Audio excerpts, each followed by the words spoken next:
What's up, everybody? What's up? Welcome to Mad G Talking Smack. What's up, Georgie? What's up, everybody? Tonight we have the awesome Michael Kopf. Man, I was like, I hope I say it right. Please don't say it wrong. That's awesome. Hey, man, how do you say this? But that's awesome. What's up, Anthony? We got Anthony. So we got our awesome friend Michael here today, Anthony. Now, Michael is would you say YouTube podcast host? A YouTube podcast host and a paranormal investigator. Exploring secrets of the other side? Is that your YouTube? That's your YouTube? Actually, the show right now is Exploring Our Secret Past. Exploring Our Secret Past. And then next week, we're doing our last show of this year, which means we're doing our year in review. And for a little bonus, we are throwing in what to expect from 2023. Oh, that sounds fun, dude. So, guys, y'all got to go like that YouTube page. I was watching some of them today. It was really good. So, and Carla, our friend Carla, is co-host. So, if you guys remember Carla, she came on with Adam and Catherine. They do an awesome job. So, yes, welcome, Michael. Thank you. And it was funny because I told Carla I was coming on. She's like, I've been on for 3 times. And I'm like, well, you never asked me to come on with you. Oh, man, you're welcome anytime. Yeah, anytime. Pick a time. I appreciate it. And then, fun fact is, Maddie's actually going to be on our show next year. Yes, I'm excited. We're excited. Maddie. It's going to be a wild ride. Wow, wildness. So, I love the Santa hat. Digging the Santa hat. Georgie got his Bass Pro red hat on. What's up? All about Christmas. My mini pearl version of the Bass Pro. Adam, what up? Hey, Adam. Kimmy, what's up? In the house. Hello, Kimmy. So, man, is it cold where y'all are at out there in Facebook land? We were talking about the weather before we came on, and woo, how much? What did you say it felt like over there, degrees wise? I think it was negative. I think it was like negative 12, but let me double check. So we haven't got to the negatives yet, so we're okay. Oh, yeah. Okay, it's 12 degrees right now, but it feels like it's negative 7. Ugh. Man. Sherry, you can check your weather now. I love you, though. I love the cold. Do you? The only thing that makes it better is when it's snowing. And we had a little bit of snow today, but not enough to stick to the ground and be like, hey, it snowed. It's Christmas miracle. Man, last time it snowed here, the city shut down. Because we don't know how to draw. Last time it snowed here, we called it Snowmageddon. We did. Right. We did. Yeah, Sherry said she loved the snow too. It's going down to 5 degrees, Kimmy. No, thank you. And she's in Alabama, so we're not used to all that. No. Yeah. It's crazy. Not at all. So you're also a paranormal investigator, yeah? Yeah. I am. Hell yes. Victoria, what's going on? Hey, what's up, sweetheart? That's my sissy, Vicky. What up? Oh, hello. Thank you for stopping by, Victoria. Sissy. You said you recently went ghost hunting? I did. Paranormal investigating. 2 Saturdays ago, I was in Broken Bow, Oklahoma, at the Broken Bow Asylum. Ooh. And then last Saturday, I was at Miss Molly's in Fort Worth. Dang. What's up, Roy? Roy. So Broken Bowl. What is the story on that? I've never heard of that.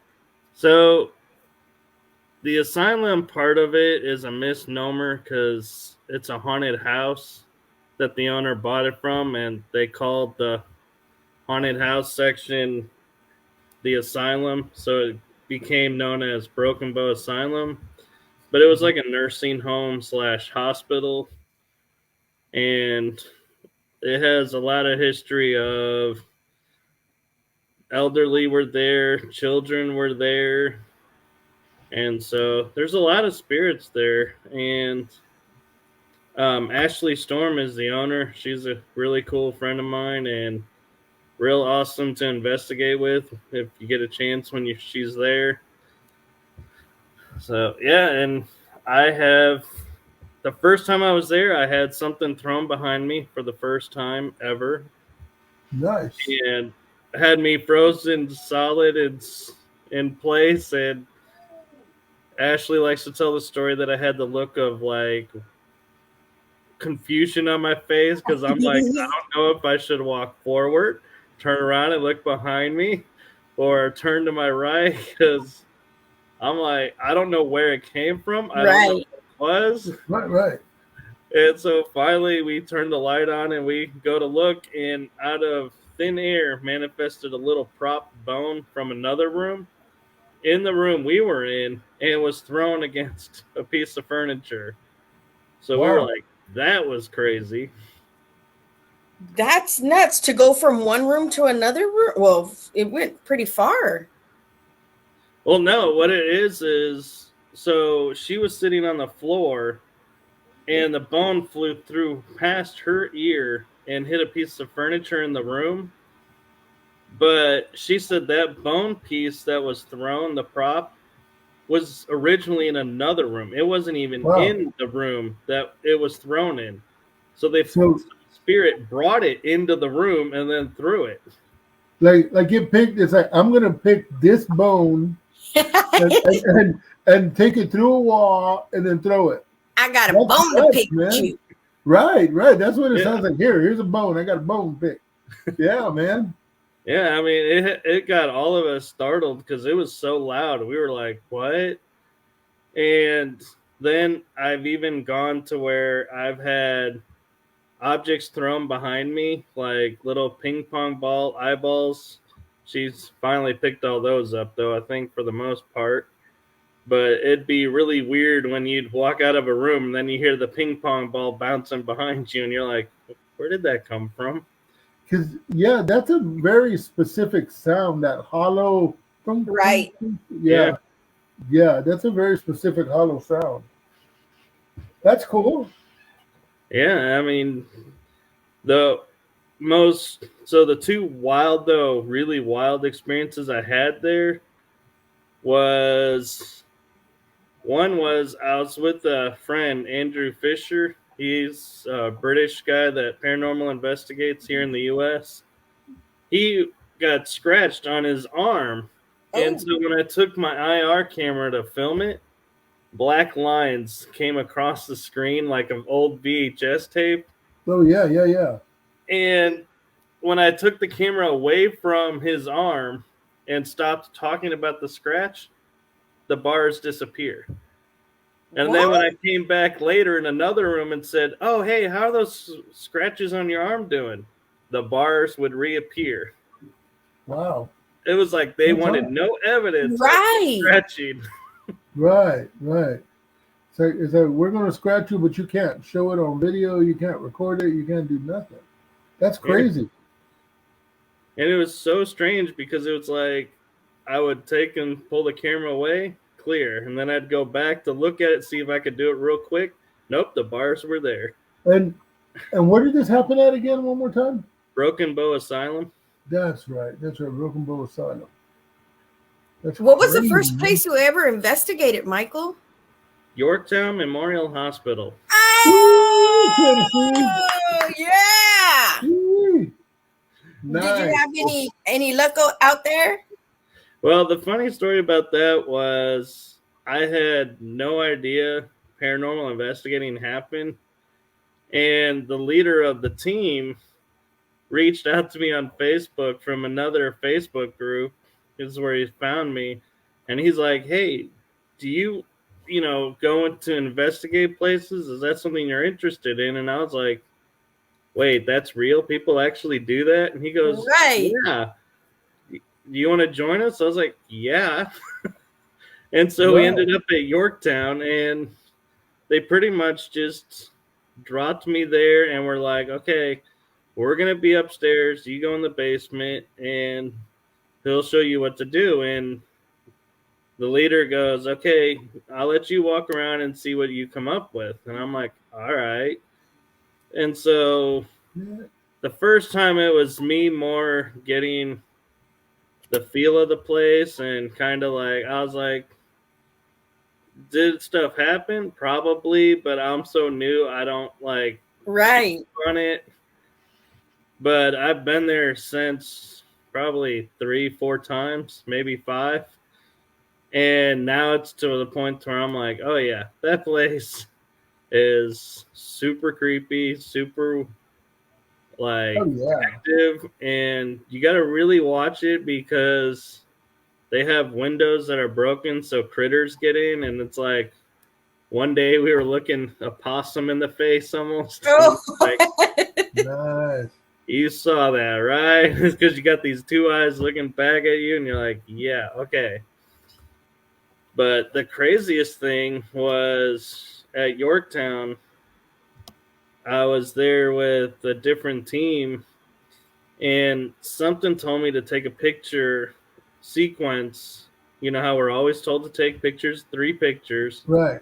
Well, I took 5 or 6 of the window in the kids' room, the doll room. Uh-huh. Oh, yeah. And at first I thought nothing of it. And then a guest investigator said later on, was like, hey, I got a weird feeling. Did anybody take photos in the kids' room? And I was like, yeah, I did. And she's like, can you check them out? And so it's like I went in and looked further.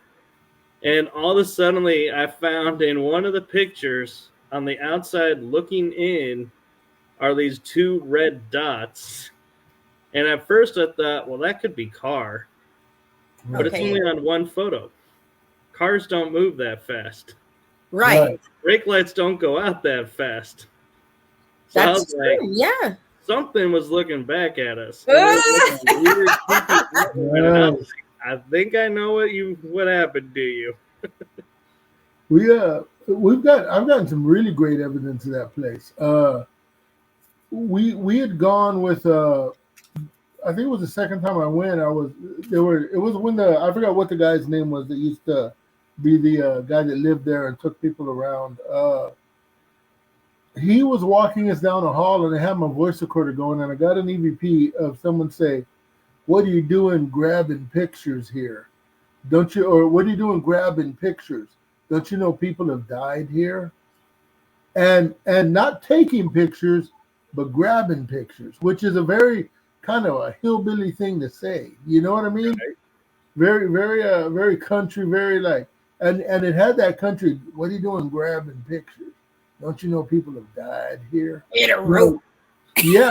And, another time with it was me, and it was one of those times when it was perfect because it was me and 2 other people. So there were only 3 of us in the place. And I went to go set my camera up down the hall to the left where the nurses station's at, to the left of the nurses station. And I heard people talking.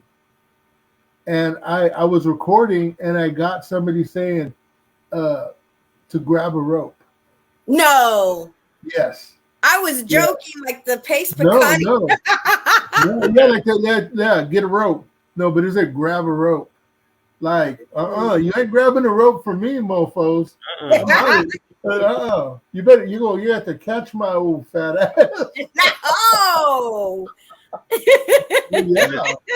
It's funny you mentioned the nurses station. I took for the one time I ever tried using it, a motion puck. I got it from Ghost Stop, I put it at the nurse's station on the back side of the wall, to walk into the area. Yeah. And every time I would walk by it and see a light go off, it would be pointing to the other side, the the The other opposite way. desk Yeah. where the window is. And I was like, is this catching us walking by? And I would walk directly along the side of the wall. Motion puck never went off. I moved my hand over the top of the wood, the opening, and all of a sudden the motion puck goes off. And I was like, all right, so whoever's setting this off is walking through the desk, not around the desk. Right. I was like, that's crazy. That's awesome, right? I know that was the first big investigation I ever did. I had done some residentials with George and some, outside stuff like missions and stuff like that. So it was just, I was in awe. The place is so big. And it was funny because we drove by there one day, and we got voice recordings outside of the building. And it wasn't like, because it's like it feels like Yorktown's just a street. To me, it feels that way because Right. it's just like this long thing, right? And there was of course, no traffic, no anything. I know there's some houses around there, but it didn't sound like it was off in the distance or anything like that. It was like whispering right there. And then I was all like, oh, I got to get in here. And I don't know how we got to get in there, but we got in there with another team. And it was great. We had a great time too, as well. Maddie, before Maddie met me, Michael, before Maddie met me, she was a paranormal virgin. I was. She was such a paranormal virgin. So there's two ways to take that. And I was the evil one that took that virginity from her. I was going to say, either you're the one that corrupted or the one that brought awareness to it. Right. It's like, I should have taken the blue pill, that kind of thing. I love it, man. I was hooked. I've had moments like that where I'm in locations and going, why did I agree to come here and take that pill? This is just way out there and sketchy, and so what am I doing here? Right. I think I took a wrong turn somewhere. Yeah. But in the end, those are the places, though, where we had the most fun. Right, the most activity. Are you sensitive, Michael? I am to a certain degree, to where I can walk into a room and I can feel where spirits or like energy may be or may have been.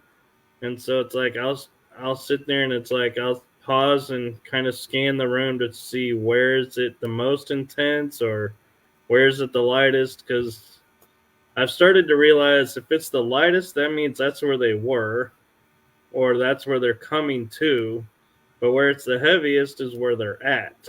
And so then I'm like, and then I'll start to take photos over there, and sometimes I get orbs, sometimes I'll get shapes of something.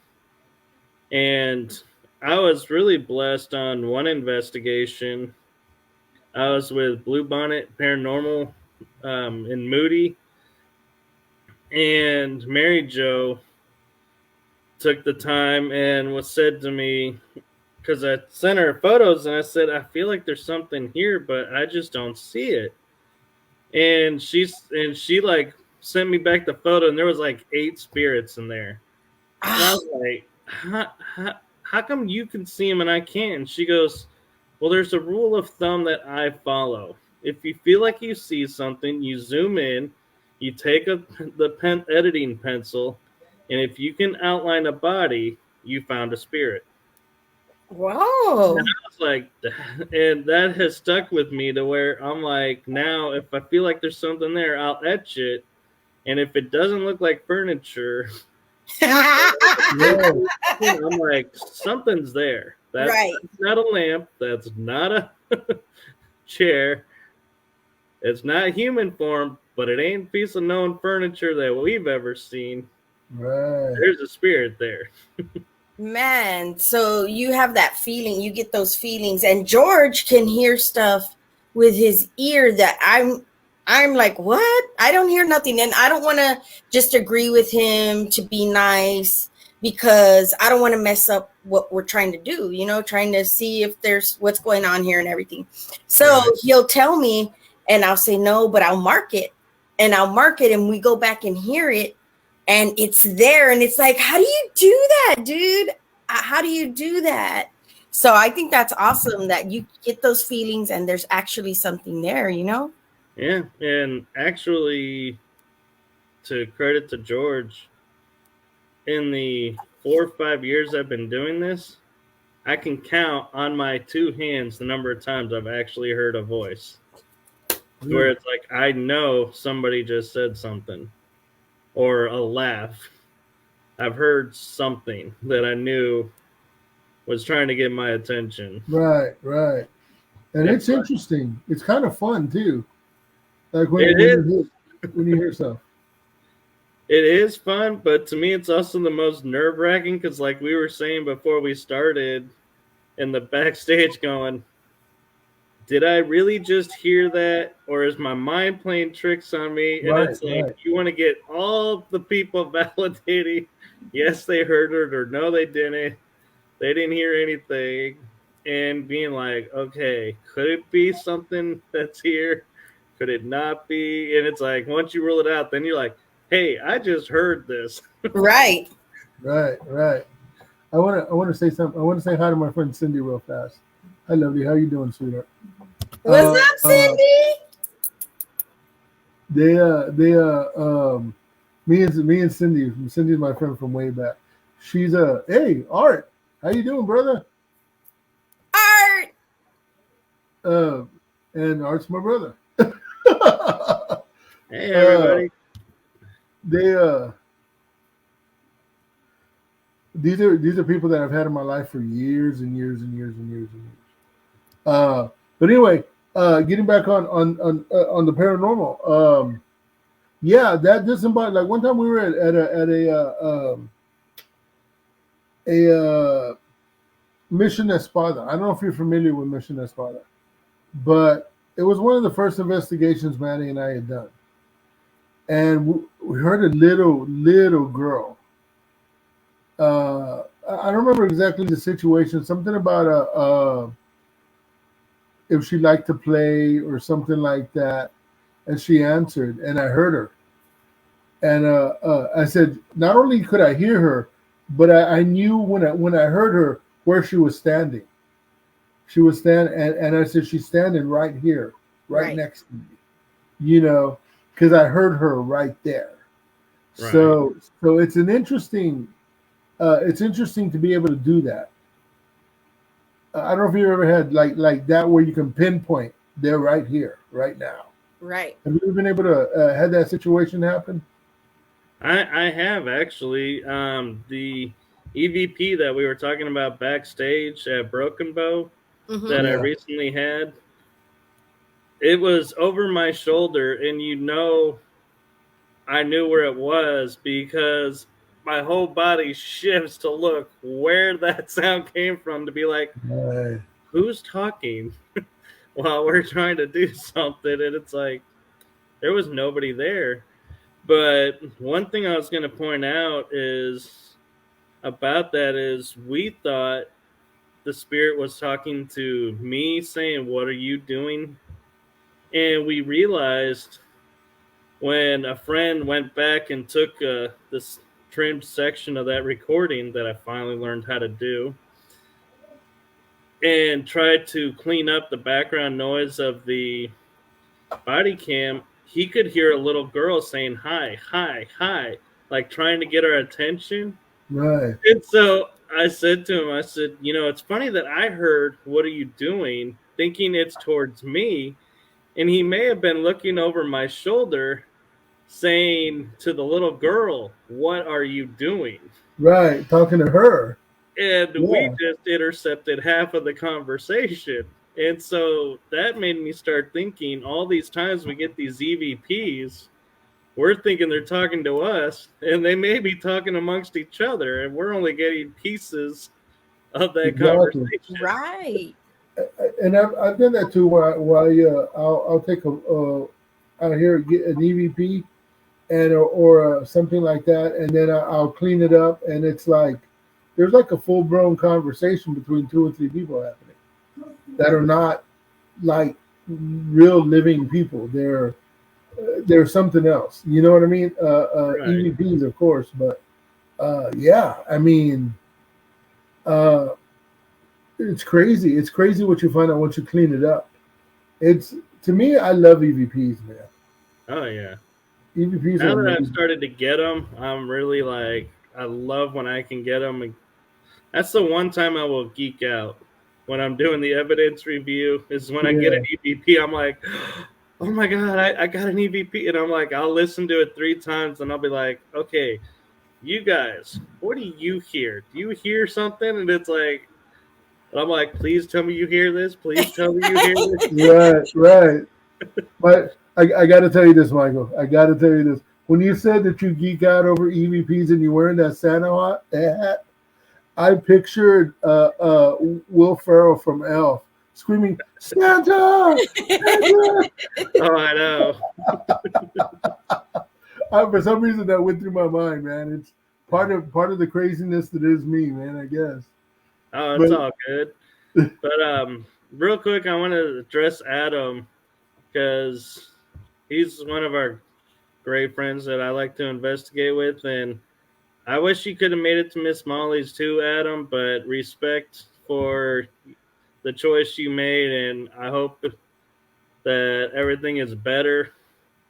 And for the fact of the room with the fake spiders, yes. So what he's talking about is there was a room that had an animatronic spider, and it had no power cord plugged in, no batteries in it. You could walk next to it, and it jumps up and starts going, and then somebody else can walk by it, nothing. wow, And so it was driving us nuts trying to figure out why was this spider going off. Right. What was tripping it? And it was like you could never get it. Well, it's like I would walk through the room, walk directly next to it, looking at it even, and going, I'm watching you. Nothing. Somebody walks in behind me, snaps right to action, and I'm like, what the? I'm like, why did it go up for you and not me? yeah. Do you think it knew you wouldn't be scared? Or that is something to think about. Why would it react a certain way to somebody and not to another person, right? Right, because, I mean, if it's still motion activated, anybody walking across it should have set it off. Right, yeah, absolutely. And it's like, even in a large group, it's like you would think it had enough signals to go off repeatedly, but to only go off once or twice with every, it's like, no way. And let's see. Or when Tony thought she Tony, heard someone in the building? so the building is like a giant U shape. And so you had to go out of the building to go into the north, what she calls the north wing, because the doors are blocked off. And so we were in there, and Tony thought somebody had come in because the front, you can hear the doors, and they're very distinct sound. And she was like, I heard footsteps, and it sounded like a door. And we were like, well, we better check this out just to make sure, because somebody could have broken in. And Right, that's one of the fun things about being in there is like I have been on one exit on the south side at the very end of the haunted house, and somebody hears something, and you got to go through this maze really quick to get to Right. the door to go, who came in? and nobody's there, but you clearly heard the door or you heard the footsteps.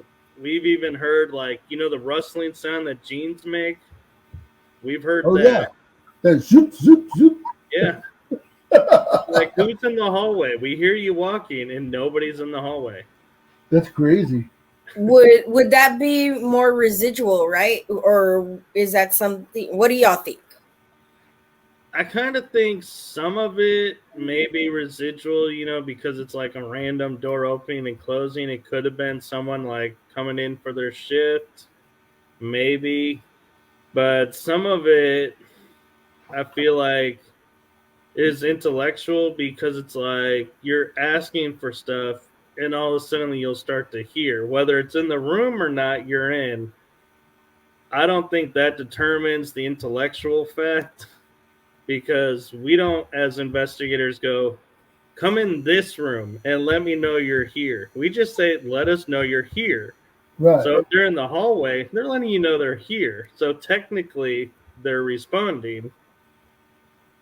But it's hard to tell, though, between the intellectual and residual when it's like footsteps and stuff because they could be going through their normal routine. Or they could be saying, oh, you wanted to know I'm here? Well, here I am walking towards you. Right. And I've been at work and we can hear, like, there was this chick that used to work there. She doesn't work there anymore and she's still alive, but so far, knock on wood. And she would always wear girl shoes, like boots with heels or high heel, whatever, chick shoes. And it had a sound and you knew that person was coming in, right? Right. The sound, whatever. And she was not there that day. And we're all sitting and we're talking and we're eating. I think we're having like a little potluck in the morning, breakfast potluck. And we hear it and we're waiting for her to come in, right? We're like, what is she doing here? I guess she wanted to come for the breakfast or whatever. And she never came, So what is that? Just residual, right? Well, it could be the residual of her, or it could be somebody else. Another spirit came in, and it's just wearing women's shoes, or yeah. Well, maybe not necessarily wearing women's shoes, but part of my background as kind of partial skeptic is it may have been like a scuffling, but our mind goes, oh, that's the high heel. And so you go, oh, the girl with the high heels is here. And it was a totally different spirit making a different sound. But your mind quickly goes, okay, I want to identify that sound. This is what you're hearing, sending you the signals. Oh, you're hearing this, even though you may not be hearing that. Right. And that makes sense because, like you said, you heard one thing and somebody else heard another, even though it was in a playback. So I totally understand that. That makes more sense to me than her just not, because, like I said, she's still alive and, Yeah. Well, alive or not, spirits can appear anywhere. That's the one thing is we assume anytime we come across a spirit that it's someone who's passed on. Mm-hmm. And I know from personal experience, there are people out there that can do what's known as out-of-body traveling. And they shift into spirit form, and they can walk around places that are miles from where they are. Yeah, like astral projection. If you're sensitive, you can pick them up being there, and you're thinking, okay, so-and-so's must have died, and they're here. And it's not. It's just somebody's coming to visit, and so that's another thing I think we need to watch when we're paranormal investigating, when we automatically jump to, oh, so-and-so's dead, or if we get a bad feeling, we're like, I know a lot of investigators will go, oh, there's a demon here. I'm like, no, it may not be a demon. It may just be a spirit that just has bad energy. It's not Right. demonic. Because I But mean, if they say if you're an asshole in life, you're an asshole in death. You know what I mean? You don't change necessarily just because you die. You know what I and mean? one thing I said to somebody one time, and they didn't like my analogy though, but I said the reason I don't call out demon first thing is because in society, if somebody says, "Oh, you're just a joke," and then another person says, "You're just a joke," "Oh, you're just a joke," what do you start telling yourself in your mind? I'm a joke. Right. Right. So I said, so when we go into a location and say, "Oh, there's a demon here," the spirit's probably sitting there going, "I ain't no demon." But then another investigative group comes in and somebody goes, "There's a demon here," and another one. The spirit's going to start being like, "Well, y'all want a demon? I'll give you a demon." Oh, I've never heard it put that way. So it doesn't, that is not a demon, of course, because it's rare to even find a demon, right? But because you've already instilled it in their mind, now they're acting like one. They're not really one, but they're acting like that. Is that what you're trying? Well, it's Am I picking it people up? automatically perceive it as such because that's their mind state, and so their reactions with that spirit may be darker than, say, you or I, who just goes in and goes, "Well, this spirit just got bad energy. I don't think they're demonic." They're gonna be like, "Hey, I Right. like you. Right. You get me more than this person. I'll talk with you. This person wants a demon. I'll scratch you. Right. I'll push Right. you." Because It's, that's what you want, it's and like that's what you're look at asking for. And so that's why I say we got to be careful when we're calling out spirits, because I think there may be times, I'm not saying, there are no demons out there, but like you were saying, I've been on almost 100 and I don't think I've come across one yet, Right. knock on wood. Right. right. But, and even if I have, I'm not the type that's going to go, "Oh, there's a demon. Let's go talk to it." I'm like, "Dude, you got your space. I got mine. I'm Right. going to go into this room over here. You stay here. We'll be good." Right. Don't start nothing, there won't be nothing. Right. It's like, I respect you for you. I'll go over here. Right. Right. I got you. Here's something I've never asked you, George, and Mike. I want your take on this. How do you go into an investigation? Like, when you go, what is your thought? Is it different every time, or is it like, okay, I'm going in here, I'm going to find something, or is it let's just see what happens, or are you not thinking of anything and you're just going with the flow?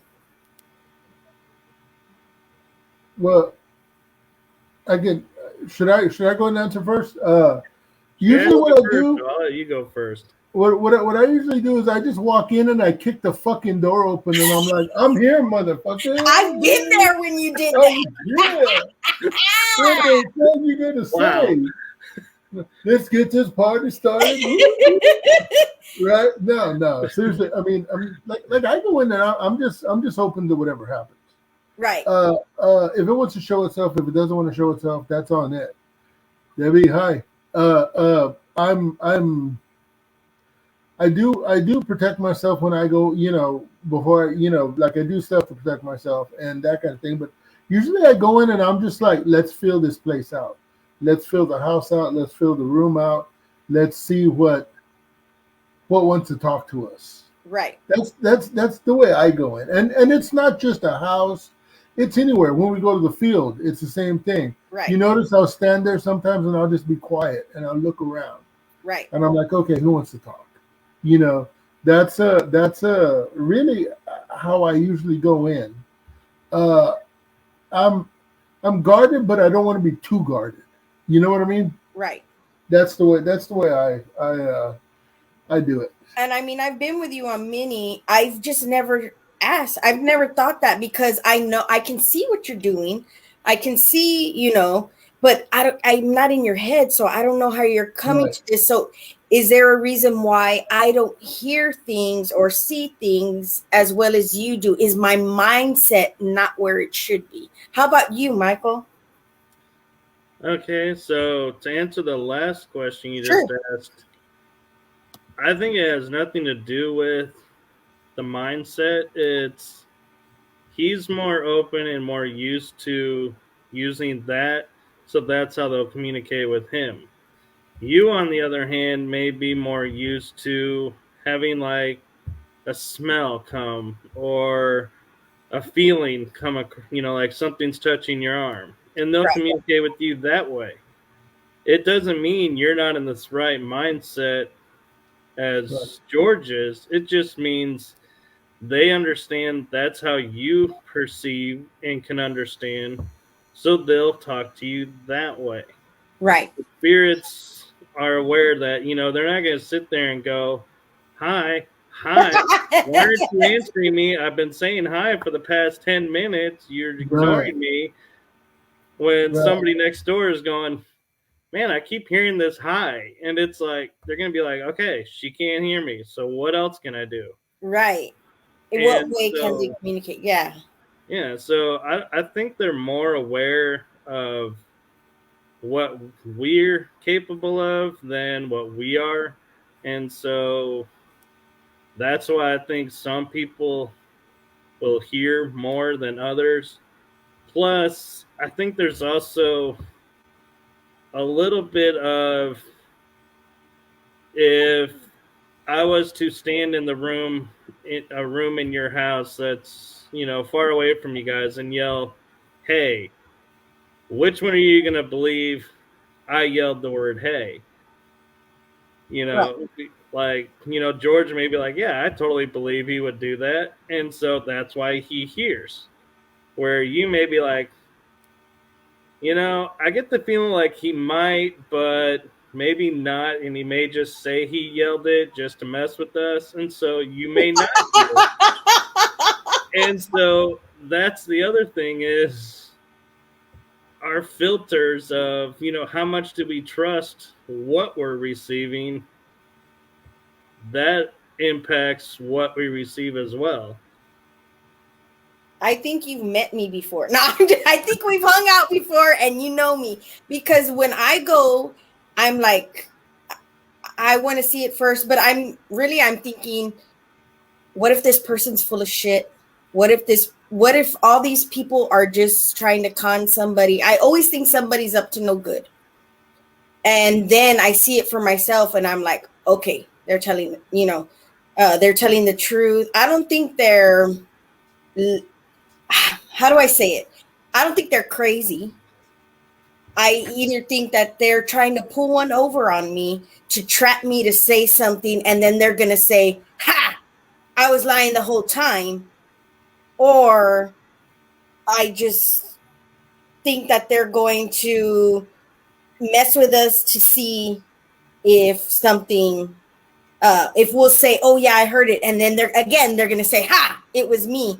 I rigged it that way. And just to pull one on me, to fool me. Yeah, so I always have that in my head.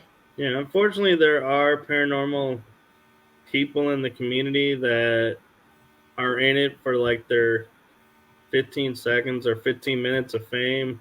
Right. And so they'll go in and they're always yelling, oh my God, did you hear this? Or did you hear that? It's like, no, I've been here like 5 minutes. How have you heard like 13 different voices already? Come on. Right. Whereas if somebody was to go in and go, wow, did you hear that? I'm more likely to sit there and go, hear what? What did you hear? Right. And it's like, because I'm like, if I heard something, I don't want to say, oh, I heard this voice. And then the person goes, yeah, I heard a voice, because I'm like, well, did they? Right. So it's like both of us are stuck trying to confirm what we heard. without giving away what we heard, so as to not sit there and go, oh yeah, because you said that, that's what I heard. Yeah, okay. Like the power of suggestion kind of thing. Right. Or you know what I'll do? I'll also say, like, if something like that happens where it's like I hear something, I'll be like, did somebody just say something? Did somebody just say this? Did somebody just say, and 80% of the time there'll be somebody like, yeah, I just whispered that, or I just whispered something, But there's a couple of times where it's like, no, nobody's like, no, none of us said anything. Right. And the thing is, like I'll be kind of specific in what I like. Did somebody just say, hey? Did somebody just say whatever? It's and like I said, it's either a yes or no, because I want to throw it out there because I want to get their. If they didn't, I want to know that it wasn't them. You know what I mean? Right. And I want to know right then and there. That's how that goes. But I get what you're, but everybody does it different, and nobody's wrong. Yeah. It's just how you do. It's just how you do. It's like you do you, boo. Yeah, I totally agree, because it's like in the end we're still asking the same thing. Right. But Absolutely. the only thing is like I was explaining is when I heard the EVP, the voice over my shoulder, I went to the guys and said, "Did you just hear a whisper?" Right. And one said no, and the other said, "Yeah, I think I did." And that's when I then in turn said, "I heard this." Right. And it was a male voice. And it's even shows on the footage where I'm sitting there and I'm saying to him, "This is what I heard. It was a male voice. I think it was so and so. You and I are the only males in this building right now. Right. So it wasn't us. So it's got to be." And it's like you could see me like narrowing down to going, okay, this is why I say this was an EVP, because it's like, right. You didn't say it, you didn't say it, I didn't say it. We're the only ones in here. Somebody had to say it. Right. Right. Like this weekend, Tuesday, I got an EVP. We went to this church, and I think we talked about this before the show. I got somebody saying it's George, and it was only me and another person, another man in the church at the time. And the reason I know it was neither of us is because it was a female voice. There were no females even in the vicinity of this church. So, like you said, then well, it's something. It's an EVP, because first off, like I said, there's no females, and yeah, that's the kind of stuff I find interesting, that I want to find. You know what I mean? See, and if it was a female voice that was over my shoulder, I probably would have looked to my right instead of my left and been like, my girlfriend was sitting next to me at the time, and go, "Did you just say something?" And if she said yes, then I'd be like, "Okay, cool. All right. I heard you. Cool." And if she said no, then I'd say, "Okay, this is," and so it's like you eliminate the only variable. Absolutely. And you're like, "This is what I heard." Okay. Right. Something's getting my attention. And the more I've gone out with George to investigate, the more I can hear. It's like it opened up my brain or something, because I've always been interested. I've always wanted to see. I've always wanted to hear, but I never actually went out and did it. So when I met George, I started doing it, and the more I not hang out with him, but the more we go investigate together, the more my mind's open. Because you trust him, and you trust if you hear something and say something, George isn't going to laugh and go, "Oh yeah, I heard that," when there was nothing there. Right. He's going to be honest and say, "No, I didn't hear it," or "Yes, I did hear it." So you're more comfortable to speak up about it. Right. Than if you're with a bunch of strangers and going, "Hey, did y'all just hear a voice?" And everyone's going to go, "Yeah," because they're like, I don't want to be the odd person that says no. Right. Right. Or there's the people that say no because they don't want you to have found the evidence and they didn't. And I've run into some people like that, and it's like, this, it's not how, you know. I've I've seen them do it to other people, and I'm like, wait a minute here, you know.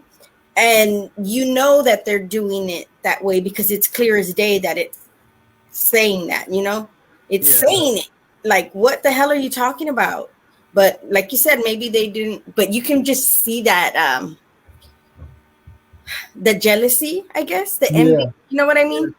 Oh yeah. So it's like, ugh.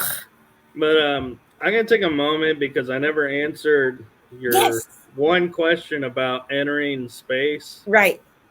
And what I do is I go in knowing I'm protected, nothing can attach to me without my permission. And so I'll go in, and if I have knowledge of what the haunt is that's there, like what activities gone on, a small portion of my brain will be like, okay, let's keep an eye out for this in this area or this from this area. But for the most part, I will always go in going as a blank slate because I started doing some investigative schooling with people who had never investigated, and I would say to them, rule number one of paranormal investigating: never go in expecting something to happen. Because if you go in and you say, all right, so I'm going to get EVP in this room because that's what happens, you're going to get shadows walking around you. You're going to get touched or something's going to brush against you, and you're going to be like, nothing happened because you didn't get the EVP. Right. And so I'll tell everybody, you cannot go in single-mindedly focused on one thing. You have to be open to everything around you and aware, because something may tap metal next to you and you're in the room by yourself, and if you're focused on looking for a shadow, you're going to miss the metal tap. Right, right. And so I say to them, that's the hardest thing to do for us. It sounds like the easiest, but it's really the hardest, is you go in completely blank, because then you'll always be aware of something that happened. And then I say rule number 2 is, if nothing happened to you while investigating, don't be upset. Go home, check your evidence, because there's bound to be something in your evidence. Right. Right, right. I want to bring up a couple of things, if I may. I saw in one of your videos. I'm just going to name off a couple of names and get your take on them, okay? If I may, Michael. Alaska Triangle. Yeah. The battle of I don't even know how to pronounce this name. Antietam. Antietam. Okay. Eastern State Penitentiary. So you guys watched the Christmas list. Galveston, Texas. Indiana State Sanatorium. The Winchester House. Of course, the Alamo. I mean, come on. The Alamo. The Paris Catacombs. I don't even know how to say this. The name of the island. I actually got checked on that. I thought it was Pavlovia. And I got somebody, one of my European friends, wrote me and laughed and said, just FYI, the L is silent, so it's Pavlovia or something like that. Pavogia, yeah. Okay, then we got Yuma, Arizona Prison, and of course, Trans-Allegheny Lunatic Asylum. What are these things to you, sir? To me, that list for the episode was, Carl and I were talking to ourselves and saying, if money was no option and we had time was not a concern, where would we love to investigate? What places are calling us to investigate? And I started doing my list. She did her list. And as I was finishing my list, I was like, well, wait a minute. If money and time is no option, why am I limiting myself to the U.S.? Right. Because I have friends in Europe that investigate. And so I know of locations there that most people don't. And actually, one location was left off the list because we were concerned about time. And that was the tunnels under Edinburgh in Oh, Scotland. nice. And Nice. so, as for my list, it's places that I want to say I'm kind of taking a leap of faith of doing like Destination Fear and saying some of these locations would challenge me as an investigator. I want to be feeling ready to be challenged that way. Right. I want to go, that's like a dream bucket list. Go there, investigate, be open to what happens there, and experience it and be able to tell the story of what happened there. Because not to sound mean or anything, but like Battle of Antietam, you're like, I don't even know how to pronounce this or what it is. Right. And it was the bloodiest battle in U.S. history during the Civil War. It was a single day where more bloodshed was shed in one day than any war on American soil. Right. And it's like, and it kind of gets to me when everyone's like, well, what Civil War place would you want to go to? Oh, Atlanta, Savannah, Gettysburg. I'm like, yeah, those are, everybody knows those. Right. But Right. nobody talks about like the worst one. I'm like, not saying, those are easy girl places, but I mean, like Gettysburg, it's 3 days of battle. So yeah, there's a lot of death there. It's 3 days.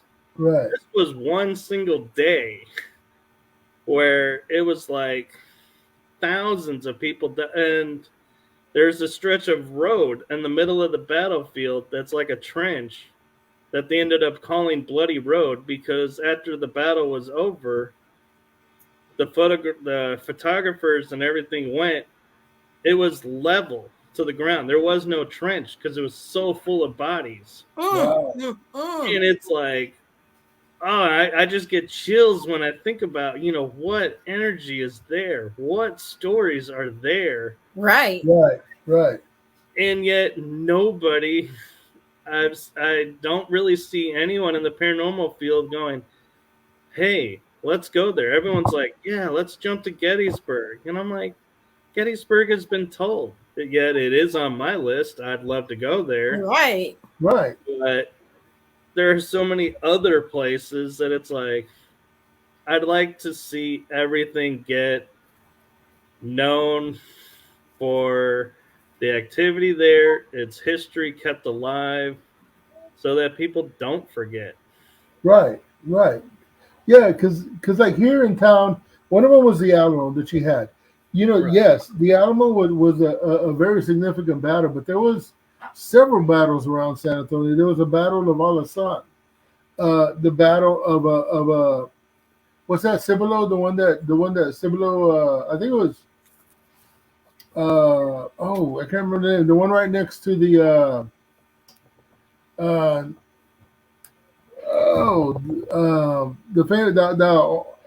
house. You talking about Black Swan Inn? Black Swan Inn. Yeah, the battle that took place right next door to there. Yeah, I mean, I there will are tell you. several I'm battles. sorry, I didn't mean to interrupt, but when No you problem. mentioned that one, being a history major, I actually have a degree in history, Oh, and I nice. studied Texas history. I had no idea there was a second Texas Revolution Really? until I read the sign at Black Swan Inn, and then I started reading and then going, "Oh my God, this is real! This isn't just a marker someone put up. This Right. really happened in history." Right. Right. But when you ask anybody, when was the Texas Revolution? They'll go, "Oh, it was over in 1845." No, it actually wasn't. Right. There was two, and everyone's like, "Wait, there was two?" And so that's what draws me in is and the reason why I picked the Alamo was when I was doing research is the 300 so Texians died, but there's the mystery of did Crockett die there? Because he would have been a congressman, which Santa Anna could have held captive and ransomed to pay for the war. Right. And so that makes more sense than killing him. So, but did he die? Did he not die? That's a good mystery. Right. And the second is there was over, I think, 1,000 to 1,500 Mexican soldiers died. Right. But nobody talks about that. They're all right, like, the brave Texians that died there. It's like, yeah, but how many other people died there? Right. Yes. And so it's like, I'm like, yeah, we get a little piece of the story, but there's this larger piece out there that people don't realize. And yeah, there's also the story of why Sam Houston wanted Santa Anna alive. Yeah. You know, because supposedly they were both Freemasons. Oh yeah. You know, so it's like there's a lot of stuff people don't know. But I love the history of my city, you know, and I love the history of Texas. I mean, and anybody who knows me knows that. I mean, I love it. Have you heard about the supposedly the treasure that Santa Anna left behind? I have, and I gotta say, I do metal detect some on the side as a hobby, but I'm like, man, if I could get a hold of that spirit, find out what, clues as to where they went, I'd be like, all right, we are now taking this show from this to this. Right. See y'all later. You may or may not hear what I find. Yeah, it's like I was like, if I find something, you know who I'm telling? Nobody. Nobody's gonna know. Yeah. I'm like, but supposedly one of the clues is he buried it on the top of a hill overlooking San Antonio from the south. So south of San Antonio, and there's not very many hills south of San Antonio. That's one of the clues. Well, and the interesting thing that a lot of people don't realize is San Antonio does not sit where it originally sat. Right. So the question arises, which San Antonio was the hill south of? Right. And it's like, wait, what? And it's like, people are like, yeah, there was San Antonio. There was San Antonio de Bejar. There was, like, it was in 3 different places that were considered San Antonio. And, yeah, they're close to each other. But if you're talking, like, hills, it's going to be impossible to narrow down which hill to start putting all your money and effort into looking. If you don't realize which one was the one he would have been looking at. And sad to say, we don't even have maps today that would tell us exactly,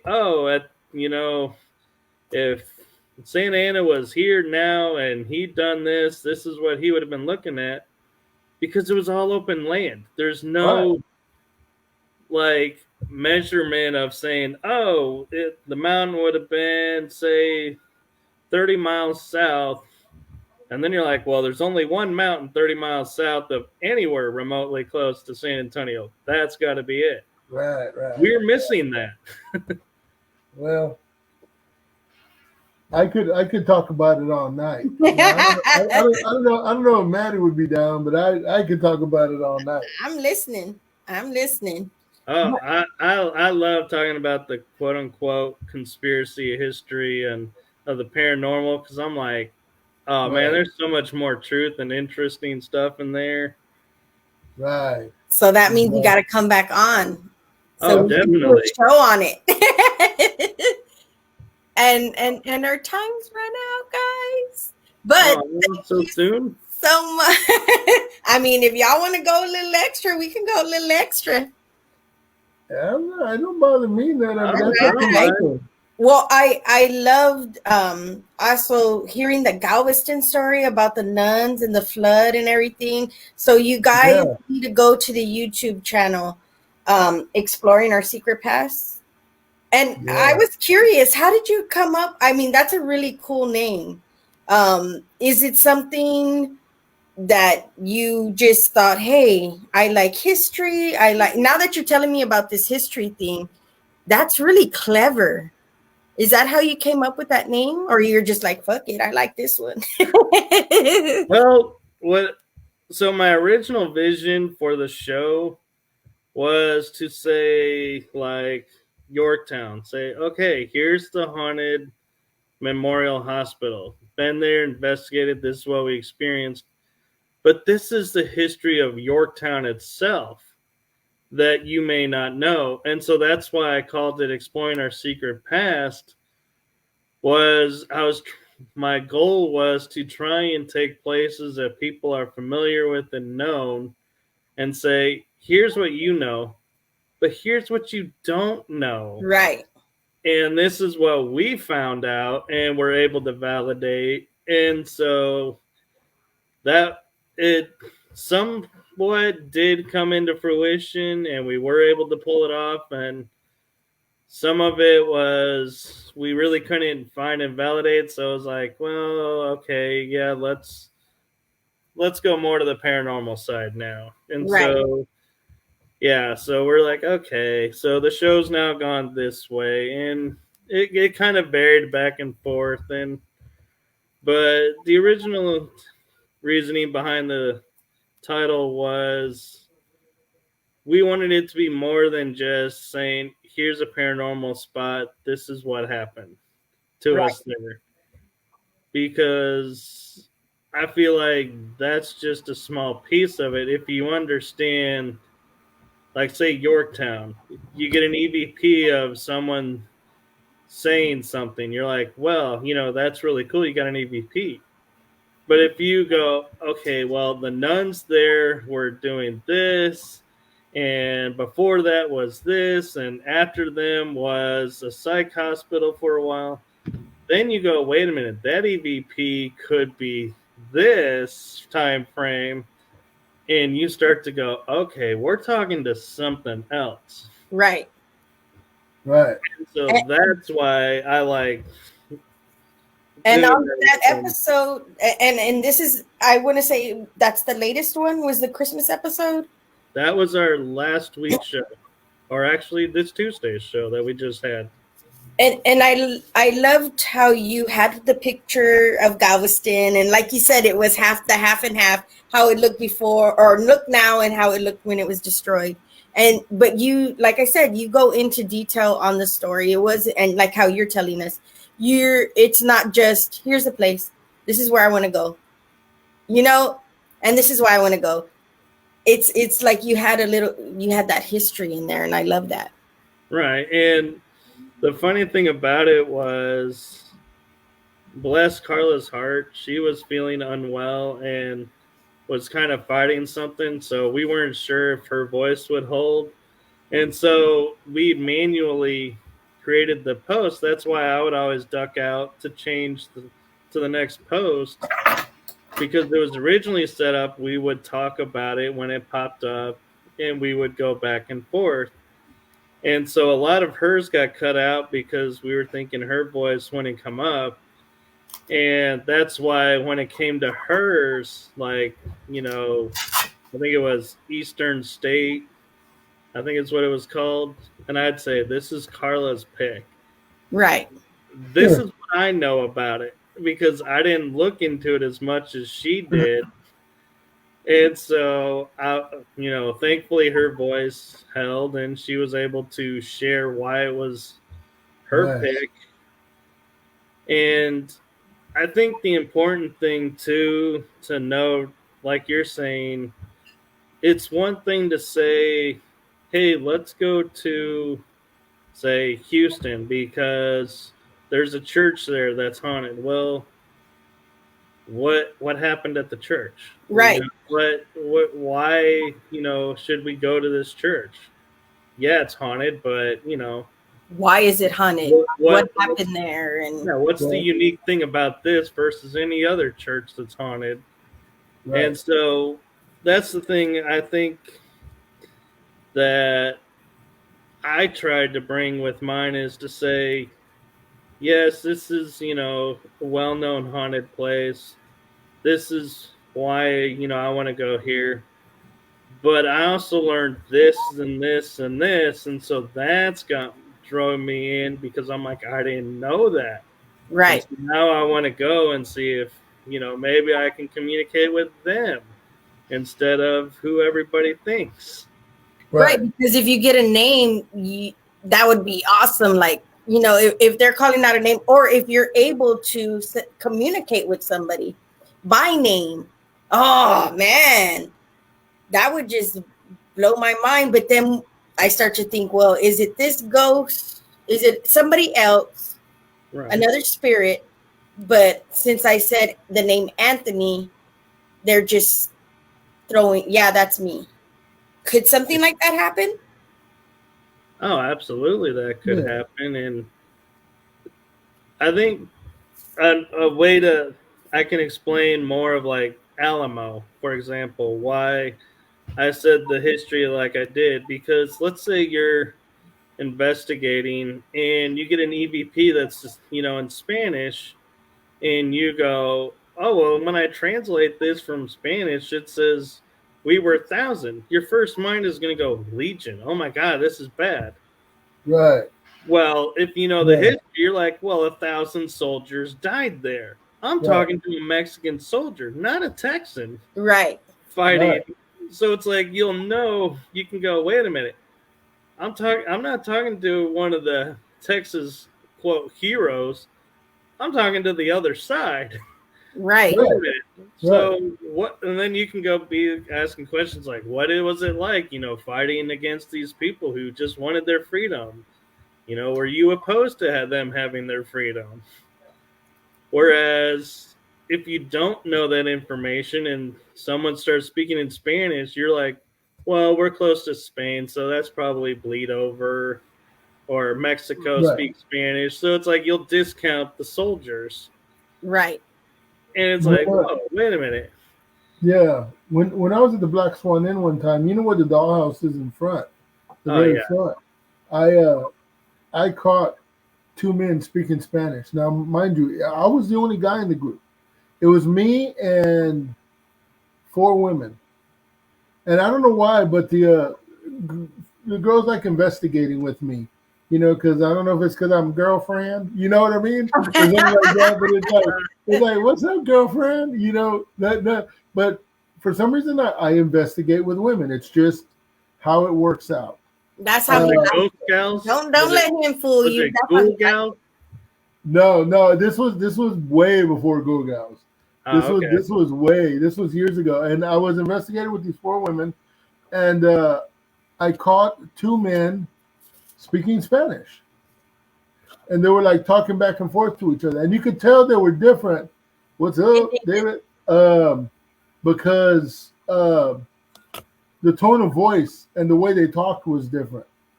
You know, one was a little bit slower, the other one was a little bit faster, and you could tell it was two different men, but they were talking to each other. I don't know Right. what they were saying because I'm not a big Spanish speaker. Unless I have uh, unless I've been maybe drinking a little bit, and then I speak some Spanish, but yeah, I wouldn't have it any other way. You're right, absolutely right, Kenny. I wouldn't have it any other way. You know what it is? I like the female energy. Female He does. energy brings something to the paranormal world. When It you're does. investigating, it really does.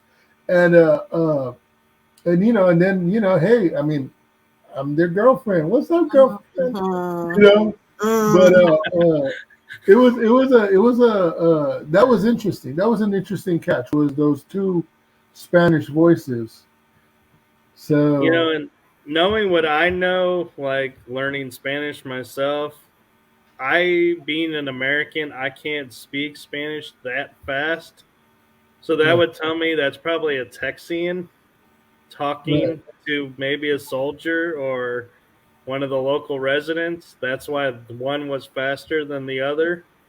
Is because we're not as fluent, so we kind of talk slower, make sure we're pronouncing everything right. Where native speakers are just like, here it is, and we're like, huh? Right. I got like 3 out of the 10 words there. Dude, I find when I try to speak Spanish, I speak louder. I'm like, ¿Cómo te llamas? Because I don't know, you know? And it's like, nobody's deaf here. It's that, you know, I'm trying to translate. It's a weird thing. It's fun how we do when things like that happen. When I speak Spanish, I try and speak it like how do you say it? Like friendly, like, órale, mi amigo, ven pa acá, por favor. Come on, ven pa acá, you know? Like, I try to be friendly when I do it, even though that's like the limit of my Spanish. It truly is like, that's how limited I am when it comes to Spanish. I know. And it's funny is when I'm on investigations where I know there's like a lot of Spanish speaking around through history and everything, I'll be like going, so where are you? And then if they don't answer, I'll be like, ¿Dónde? Yeah. And it's like, I'll be throwing out the language, and I'm like going, please don't answer me in Spanish because I don't have a clue what you're going to be saying. I'll at least try.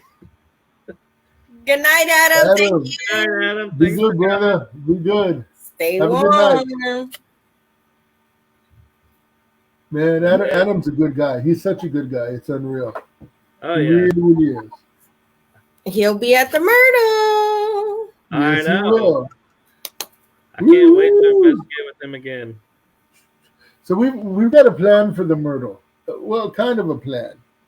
We're like me and Maddie have talked about it. I'm gonna buy me a corn cob pipe and a little smoking tobacco, and she's gonna. I got my straw hat.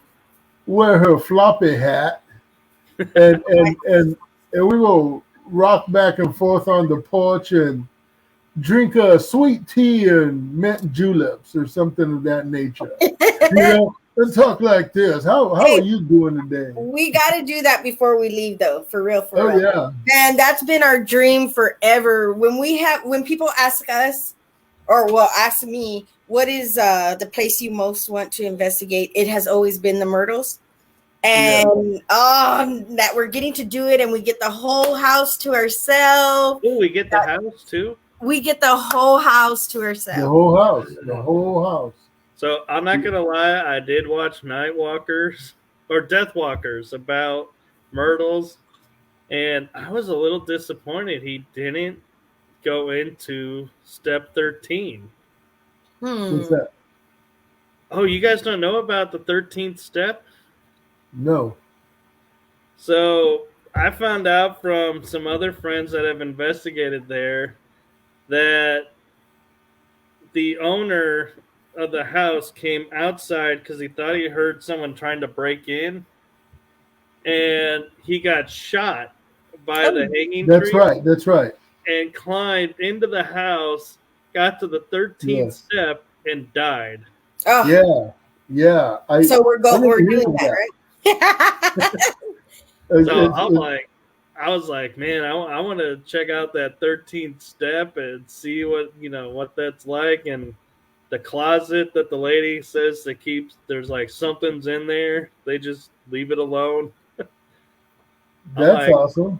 I just want to open the door and be like, hey, right, you're here. Not really one to poke. Right. Let's get this party started. Woo.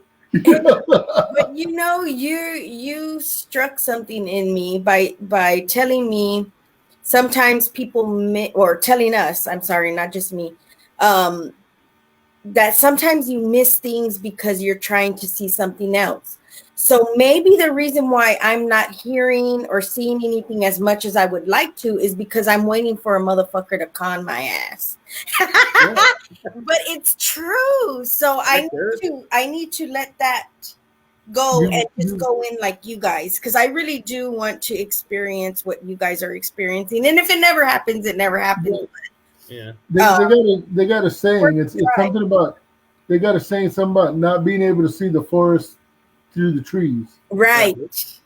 You know, all this stuff could be happening. Well, it does, because then George shows me this evidence and I'm like, oh, and sometimes I just can't hear it. He's showing me and I just can't hear it. And again, I don't want to lie to him and just be, oh yeah, man, I hear it, you know, because then it's messing up what we're doing. And I want to be able to know that there's something else out there. What are you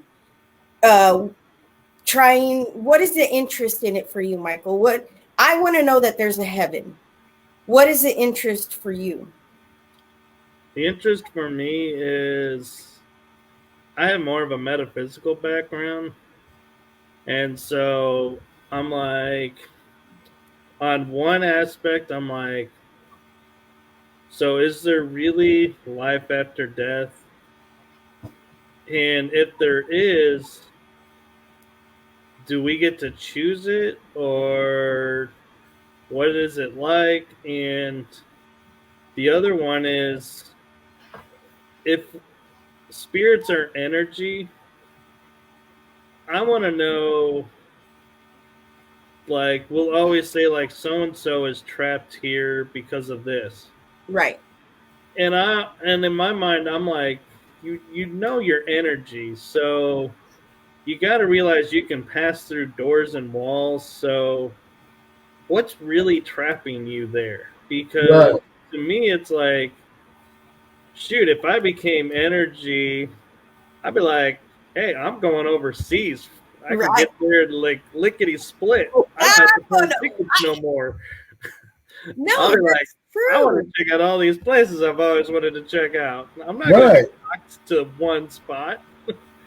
And you know, when somebody passes away, you can feel that energy still there. Like when my dad passed away, I knew he was there. Like you just felt it. But then my grandma says she felt it over there. So I feel like we were not wrong. It's not like, oh, he can only be with me and not with you. Like I feel like it was possible because I felt it, you know, and you feel your heart just has that tug in it. And of course, that's the stress of, I would assume, is part of this. I'm not a doctor, as the stress of it all, but also it's just that feeling. It's not a creeped out feeling. It's just I know you're here, you know, it's the oddest thing. And another part will be right up George's alley. He'll probably be like, oh yeah, is I like to know, are you from our dimension or another dimension? Or even a step further, are you from this Earth or a parallel Earth? Because I believe those exist. And sometimes I feel like, you know how when you're looking at and you're seeing a spirit doing something in front of you, and then they have this shocked look, and then they go about, you know, then they disappear. I used to think, oh, they're probably surprised that somebody finally can see them. Well, now, being older and studying more stuff, I sit there and go, well, could it be more of I just saw a glimpse into a parallel Earth where they were shocked to see my Earth as I'm looking at their Earth? Right. Or could it be something along the lines of, being in third dimension, I saw a glimpse into fourth or fifth dimension, and they were shocked to see me being able to see them. Right. And so it's like, it adds another layer to, you know, we simply focus on here. And I'm like, it's like I was saying, you know, we focus on the small part when there could be a much bigger part that everybody doesn't want to go to because we're afraid we're going to be labeled as a nut job or somebody who needs to go pay a visit to the asylum and get Yeah. drugged up because something's wrong with them. I thought about that. It's like, what if somebody said, y'all are crazy, and you get sent to an insane asylum? How would you prove to them that you are not crazy talking about all this stuff? And then I thought I would ask them for a voice recorder, and I would do an EVP session, and Yeah, but hopefully I caught something and said, "What do you say about that?" You know well, what I but you're mean? also assuming they're gonna have the courage to say, you're right, and not be Right, afraid to lose their job and right. say, They'll "Oh, there never is they'll something never wrong say with that. you," whereas their job is also at risk of going, "Yeah, if I agree with you, my job's at risk. So unfortunately, I have to say, no, I don't believe that. I think you faked that. So I need to Yeah. keep my job." Right, right. They'll never admit to the science of it, But or the possibility. yeah, I will say though, with the podcast show, I had two guests come on that were from a paranormal team of police officers that Ooh. Right, investigate the paranormal. And I was so excited because I was like, ooh, it'll be so cool to hear, how police use their investigative styles in the right. paranormal. And is that something we can learn? And it was kind of funny because I said to them, so how much of your police skills do you take in? And they're like, just our skepticism. Hmm.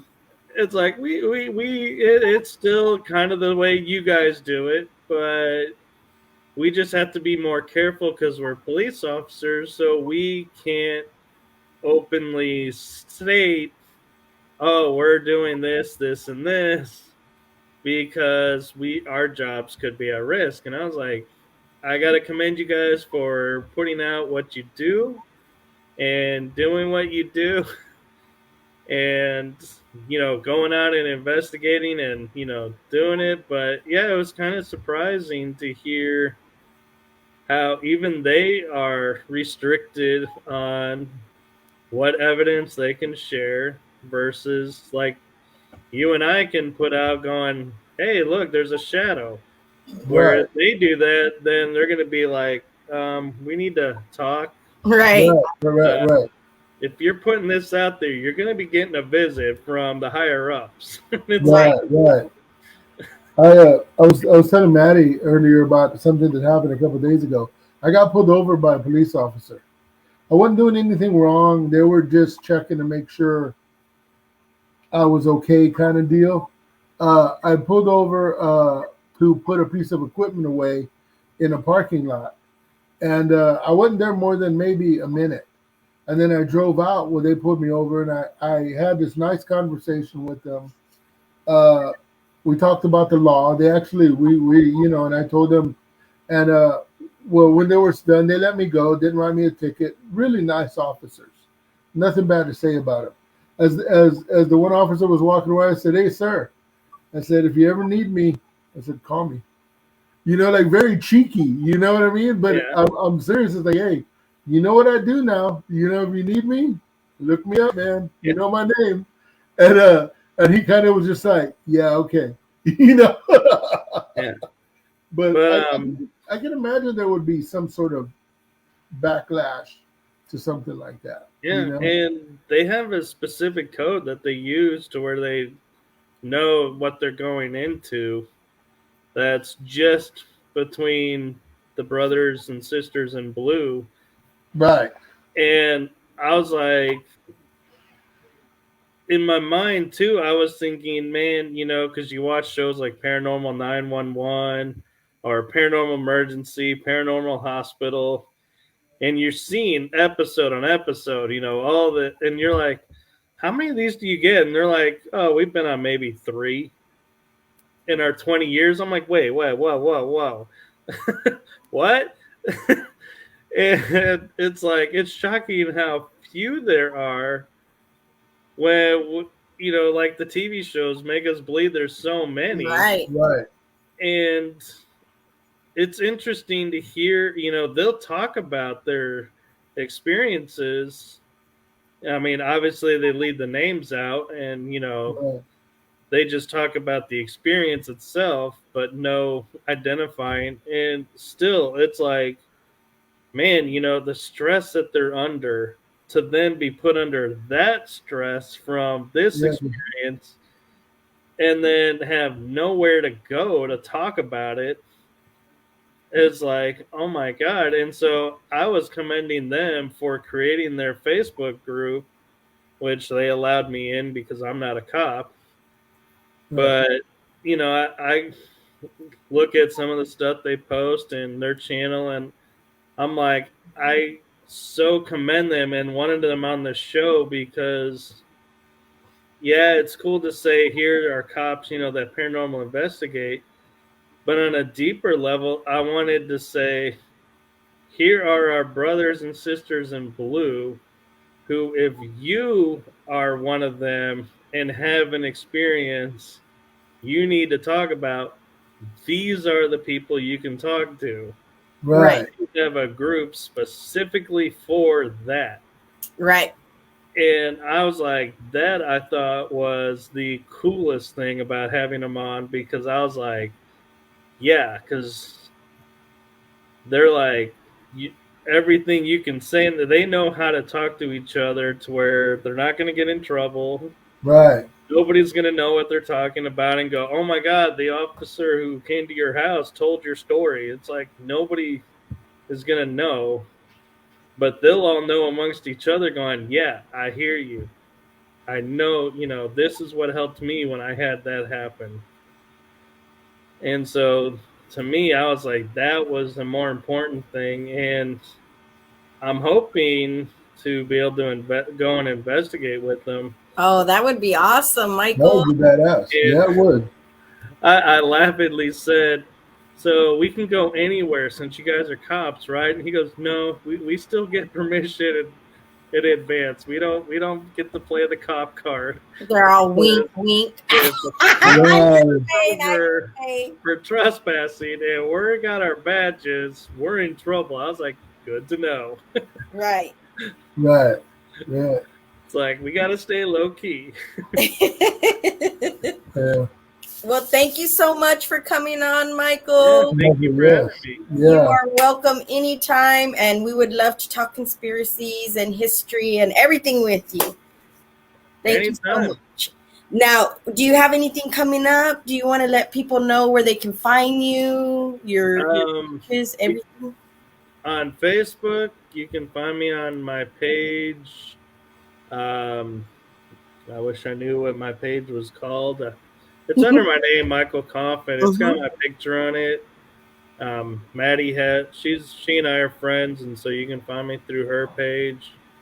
And I have a YouTube channel, which is youtube.user/Michael Micheal Kopf, and it has my logo, which is like a really cool like ghost ship, and it has my name on it, so you'll figure out real quick if you found me. And it has a lot of my prior investigations. It's got interviews I've done. This one will be posted there. I was looking at the chat room. Maddie said I could put it on there. Yes. Yeah, absolutely. That's great. And my podcast shows are there, so you'll see when you're there. If you see all that, you'll know you're at the right channel, and slowly branching out. But upcoming, let's see, this is before Christmas, so January I'll be having a podcast show on Tuesday nights at 9:00, same time, same channel, so to speak, doing the Batman thing. Then on Thursday nights, I'm actually teaming up with Kel Ridley out of the UK. Ooh. And every other week, we're going to do a show. It'll be 1:30 p.m. Central or Eastern time. It's 7:30 British time. and it's called Paranormal Versus, to where we're going to be sharing the differences between the U.S. and the U.K., and that's going to be a lot of fun. And after those two shows premiere, then I have an investigation in Ballinger for a couple of days. Then the end of the month, I will be hosting the investigation that was on the Christmas giveaway, with Stephen and Catherine were our winners. So we'll be investigating with them at the PX building. And let's see, I have more stuff going throughout the year, but I think we'll be here another 10-15 minutes if I list it all. But we're gonna have you back on if you want to come back on, and you can tell us. Yeah, I'm happy to come on anytime. Awesome. Nice. Well, don't go anywhere, Michael. Don't log off. And thank you, Sherry. Thank you, Kimmy. Good night, Sherry, everybody. Kimmy. Merry Christmas. Good night. Merry Christmas. And remember, love, peace, and chicken grease. Positive vibes. Peace. Safe journeys, everyone.